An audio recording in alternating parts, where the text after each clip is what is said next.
Hi, everyone. I'm Stan Mallow. Welcome to Paranormal Yacker. My guest today is acclaimed remote viewer Michael Telstarr. Michael attended the Monroe Institute for the Gateway and Trainers Program and attained his remote viewing in coordinate, extended, and masters with David Morehouse. Michael also holds 7 world records in escapology and at age 17 became the youngest person to perform Houdini's water cell torture escape. On today's show, I'll be focusing on yakking with him about remote viewing, time travel, ETs, and how they are all connected. Michael Telstarr, welcome to Paranormal Yacker. Thanks for having me, Stan. Remote viewing is something that has always fascinated me. When did you first become interested in exploring it? I was remote viewing without knowing what remote viewing was, of course, like a lot of people do, Stan. Basically, remote viewing is a modern terminology for clairvoyance. I got interested in it. I read David Morehouse's books, Psychic Warrior, 1997.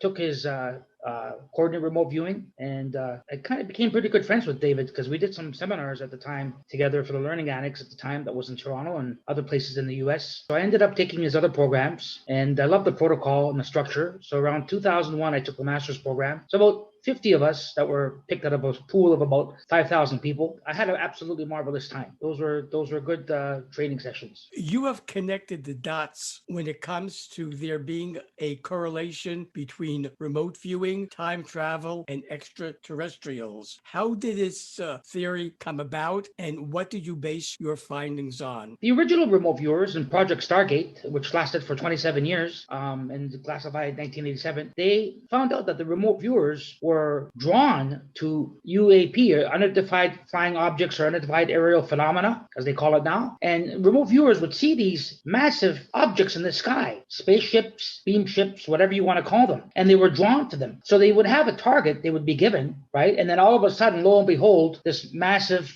football field-sized craft would come into view, and then the remote viewer would be drawn to it automatically. He'd be pulled to it like a magnet. So I found the same thing happened to myself too. So the remote viewers it's like being a kid in a candy store in a toy shop. You go in and you see this nice decorated toy, and then all of a sudden you know you want to buy this one, but all of a sudden you see something better, so you're automatically drawn to it. So remote viewers were automatically drawn to occurrences of high strangeness, like they like to call them, and to unidentified flying objects. And these objects were either physically visible or physically there, or they were in another state of existence, interdimensional. So that's how I found out that correlation there. And I also was attracted to spacecraft or ships or beam ships when I was remote viewing. And I would just be pulled, and it was an irresistible pull to go to it and to go to it and to get on the ship. If someone made errors in their life path that they now regret, is it possible to go back in time and undo those errors, or what was done and they just have to live with those mistakes and hopefully learn from them? Yeah, that's a really good question.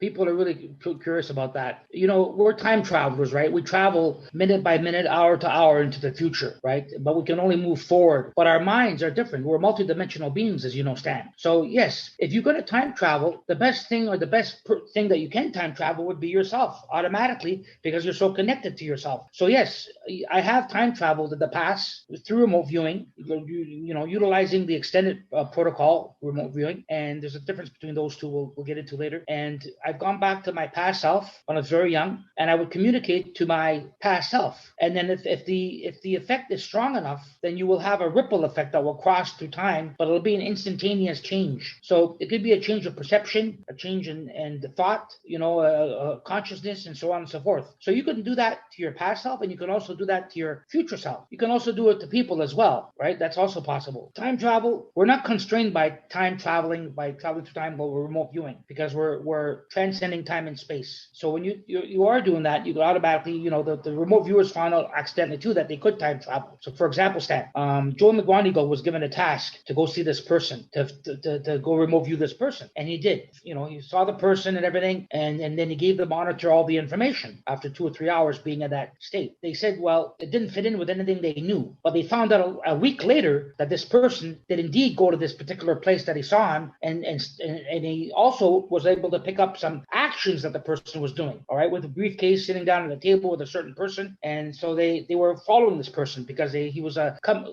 company spy, corporate spy, and he had been hired to find out who they might have been, right? That's one way you can apply remote viewing. So they found that this person went to this exact spot a week later, 7 days in the future. He remote viewed 7 days in the future. Before a psychic, intuitive channeler or medium does a reading, they generally clear their mind by meditating, praying, or performing some sort of ritual like burning incense or a candle. Is it the same for those who want to engage in time travel or remote viewing? Do you recommend they do something special first? You can't remote view unless you're in a focused state of attention or awareness. So that's also known as the alpha brainwave state, as you might know. So we're emanating better brainwaves in a normal state of awareness, alpha in a focused state of attention. So the thing is that everybody remote views, but what happens is that their aperture, their camera lens inside their mind is so wide open that they're picking up all this data information and input, and they don't know where it's coming from, right? So when you remote view, you learn to get into an alpha brainwave state, a focused state of attention, and that's not difficult to do, Stan. The trick is to maintain the state, not to get into it. So when they get into that state, they learn to focus and close their aperture, and then they learn to go to a desired target or object or whatever the case may be in remote viewing. So when you do that, then you can pick up the wavelength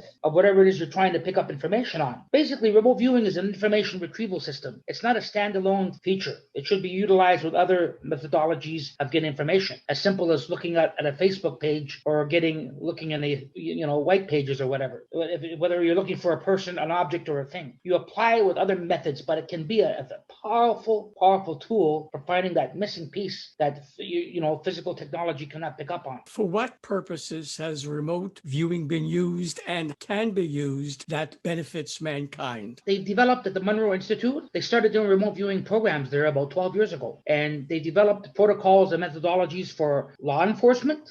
So the medical model, for doctors and nurses, the personal and spiritual model, businessman model, and then the last several years, I heard they even developed a protocol for Las Vegas. So if you're willing to take a chance and remote viewing roulette or whatever, you can. And I do that, by the way. I do pretty good. It's paid my rent, but I haven't been able to go to a casino Niagara for the last year and a half. But I didn't do too bad though when I was in the States. There is a program methodology for all those. So a police officer, it could increase their intuition many times by learning the coordinate remote viewing. Give them a feeling of self-empowerment, right, and increase their intuition. A nurse will learn remote viewing along with other nurses to remote view the condition of a patient who is not, for some reason or other, recovering from the methodologies, the scientific or the medical procedures they're using on them. So the nurses will be taught to go inside the person, right up on a molecular level, right on the blood level, on another level to see what's wrong with the person. So that's been used as well. It's also being used for healing people. Joe McMoneagle, along with other people, were involved in a program at a hospital where for 16 weeks they used their remote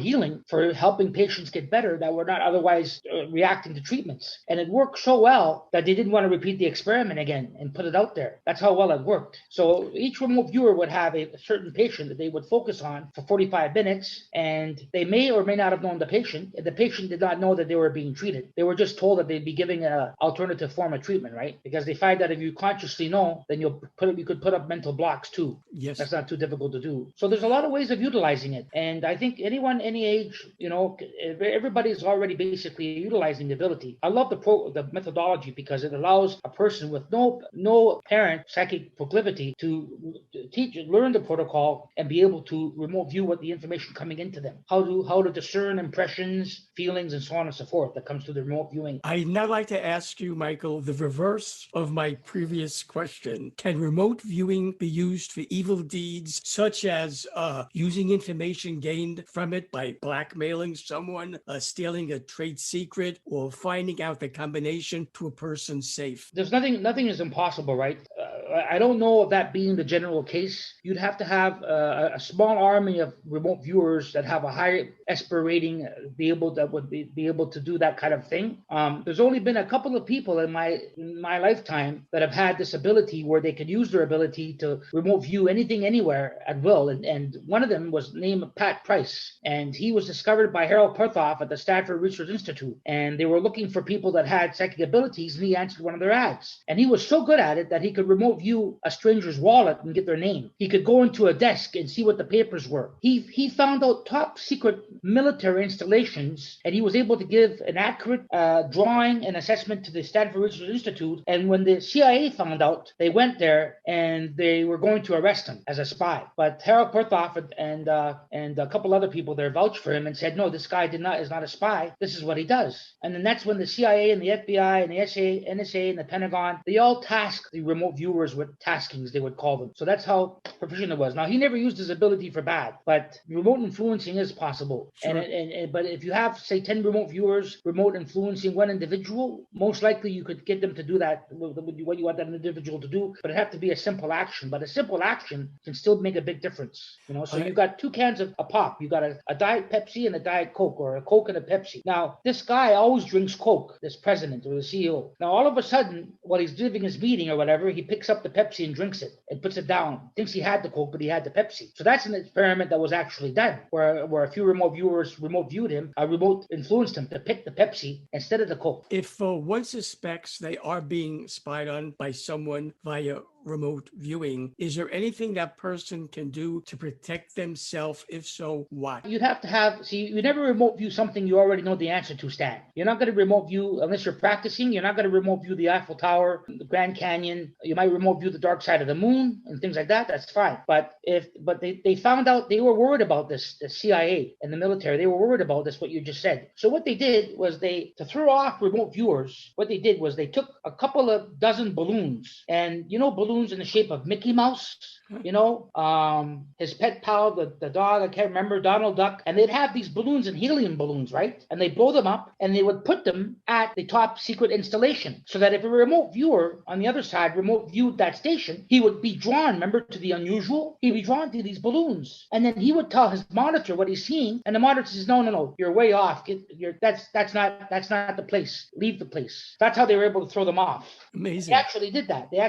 Because they were concerned that remote viewers on the Russian side, which they did have, were remote viewing installations. So to throw them off, they would put these balloons up there, big, balloons, whatever, like floats. And that way, when the remote viewer went there, he'd be drawn to that. He would say to his remote viewer, "I see a 15-foot tall version of Mickey Mouse." Well, then throw them off, right? And it worked apparently. Should someone time travel to the future and see that by doing something now, a future catastrophe could be avoided, will that somehow disrupt the universal order of things and how certain events are destined to be? Therefore, these future events should not be tampered with? Or do you not see this as a problem? There's alternate realities or probabilities that exist. It's possible that if you make a decision today in regards to something extremely important, perhaps in another alternate reality, you made the opposite decision. So what I'm saying is that if you can remote view the future, and it has been done, I've done it myself. I've tried to alter the future, and I've altered it to some degree. But for some reason, that future, while it didn't happen at that moment, it still occurred later on,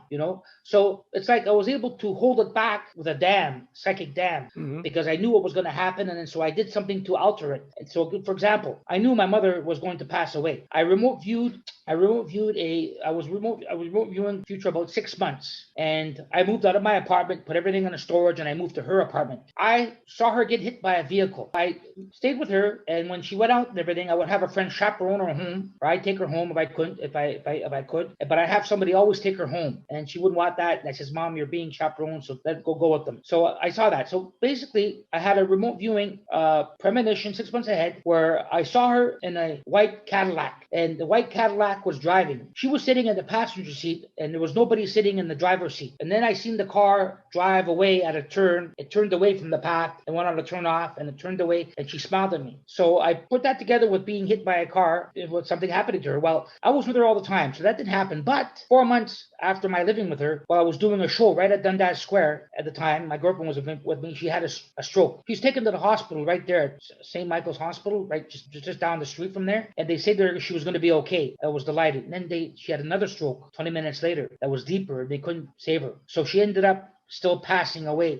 remote viewing the future. And while she was not hit by a vehicle, and she lived for 7 days, Stan, at the hospital without a respirator. And it just happened very suddenly. That's what caught me off guard. I have to say about your dear mama, I had the privilege of knowing her because we were many years ago. We were many events together. And when she was there, like the electricity went, it was a lovely time. Maybe we'd have appreciated it more then. I don't know. But I know when she was around, it was always like the electricity was there. Yes. She's just has like brought like niceness. That's my memories of her. May she rest in peace. When it comes to remote viewing, Michael, you have done something that boggles the mind. That being, you were able through remote viewing to identify an active civilization on the face of Mars. Can you elaborate on that? We were tasked with remote viewing Mars and back in our intermediate class with David Morehouse, which they're 7 days long, and you can go up to 10, 12 hours a day learning different targets, right? I would be there till 2, 3 in the morning. And Mars was one of the targets that we did. I hit Mars because it was such a, we weren't told it was a planet, but I hit the Mars. I hit life forms suspended a mile beneath the planet, several thousand life forms that are technically still alive. They're suspended. They're not dead. They're not alive, but they're suspended. And I also picked up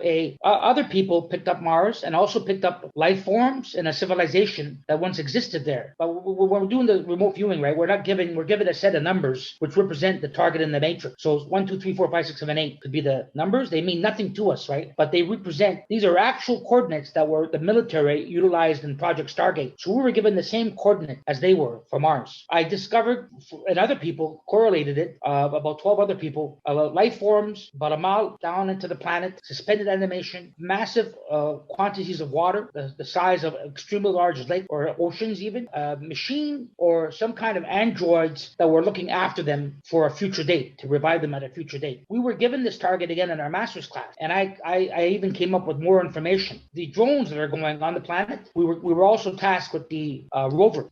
We weren't told it was a rover though, right? But I got the rover and I got some other things. So the rover is there watching the planet, but there's another technology watching the rover that's invisible to the rover. So I picked up on that, and so did a few other people. So this civilization is very, very, very old. I saw Mars as being a plush planet at one time too, very plush, just like Earth. And there was a massive nuclear annihilation of some kind of massive destructive weapons that were so powerful they wiped out literally the race. There were several 100,000 life forms that did escape, that did leave the planet and went to other places in the solar system, in the universe. So there was a lot of beings that escaped. They're similar to us, but they're not human, of course. When you telepathically through remote viewing got into the underneath area of Mars, were you able to somehow telepathically receive any messages or see what's going on in their mind? Yeah, that's one thing you do in the Matrix. That's a good question. One thing you do in the Matrix is you learn to hit the target. Okay, so you hit the target, now what? You go to the target and then you ask what's behind this target? What's behind these life forms? What's behind this android or this mechanical being? Who created it? What were they thinking at the time? And then you go to the next step further, and then you start to communicate with it and ask it simple, direct questions, and then see what the answer is. So the answer could be non-verbal. It could be like an inner voice, or it could be where, like I've seen, where it's one page after another that turn. What do you call those old machines you used to turn like this, and we used to look at, and they would flip the screens real quick? It comes that fast, and I can't remember everything I'm seeing, but I know that I'm absorbing it. So I call it it's known as a ROTE, a resonant organized thought energy packet. I have a lot of it, and then I have to process what I remember on paper, and then as time goes on, I'll remember more. But it's that quickly and that fast. So I did communicate. That's how I knew that the android, or whatever that mechanical being is, artificial being, has a high level of sentience. It's almost alive, but it's not. That's how I knew. He said he was looking after these beings until they were going to be revived at a future date, and we're going to get to know them. We're going to get to know them when the time is right. When the time is right. When the time is right. You think it's coming up around us, or another generation? Well, I would love to say it's going to be in my lifetime, but I can't say for sure. But it's coming. It's there. It's coming with the tourism trade down this going into space, right? With Richard Branson the other day, and then these other fellows, Jeff Bezos and the other fellows, Mark Zuckerberg or whoever. We're moving at an accelerated rate where we're going out into space. There are going to be people going up there with their own cameras. They're going to have good cell phones or good cameras with them. They're paying $200,000 for a ticket. They're going to have very, very high-end cameras with them, and they're going to get stuff on tape, and they're going to bring it back to Earth, and we're going to see a lot more. That's one of my predictions from what I've seen. Okay, then it's going to be the future, because I know you. I know you're talented and you pick up on things. So it's going to happen in the next less than 2-3 years, where we're going to get fantastic visuals that the military and government won't be able to deny. And these will be millionaires that will be going up there that will have the power to brief them. They won't be able to intimidate them or whatever. Okay, I could see that happening. And do you know, or are you able to pick up or anything? All these people are going there, they're going on things about food and drink and how they're going to do that. Are they being trained or advised what to do when they come in contact with these alien beings? There is a protocol for astronauts that's not unofficial. The Air Force and the military have readily admitted that there is a form for the last 30, 40 years that airline pilots have to fill out. But there is a special protocol that the astronauts have to follow as well. But they're not going to say that exists even right now to the public. But there is a protocol. And as to how we're going to exist, well, they've got this wondrous invention called 3D printing. I heard they're going to take 3D printers with them to Mars, and they're going to 3D print the modules as well as food from protein cable. Well, that's what I pick up anyway. So it's going to be an amazing future, that's for sure. Yes. And they're going to be using that for Earth too as well, to print out food, using 3D printers to print out food. Michael, should viewers of Paranormal Yacker want to contact you, what is the best way for them to do it? They should learn to remote view first, and then they can remote view me, and then I'll remote view them. Just kidding. Seriously, they could email me anytime. Email me at Michael Telstarr at hotmail.com, or get a hold of me on my website. Michael Telstarr, I thank you for being my guest on Paranormal Yacker. It's been great yakking with you. Thank you.